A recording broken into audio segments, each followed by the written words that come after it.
আসসালামু আলাইকুম গাইজ, সবাই কেমন আছে? সবাইকে সকালের শুভেচ্ছা। চলে আসলাম বিমানবন্দর রেলওয়ে স্টেশন। অনেক মানুষের ঈদের ছুটিতে বাড়ি যাওয়ার চিন্তা ভাবনা, সব ভিড় করছে ট্রেনের অপেক্ষায়। কখন যেন ট্রেন আসে তখন চলে যাব।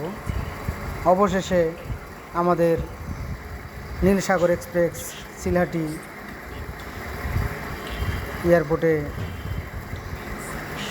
ঢুকে পড়েছেন। একটু অপেক্ষা, সবাই ট্রেনের অপেক্ষা, বাড়ির যাত্রা, ঈদ করবে ফ্যামিলির সাথে। এই জন্যে সবাই শুধু নারীর টানে দেশে চলে যায়। তাই আমাদের এই কী অবস্থা, হয়তো আমার ছুটি হয় নাই, ফ্যামিলি চলে যাচ্ছে, তাদেরকে ওঠানোর জন্য এসেছি।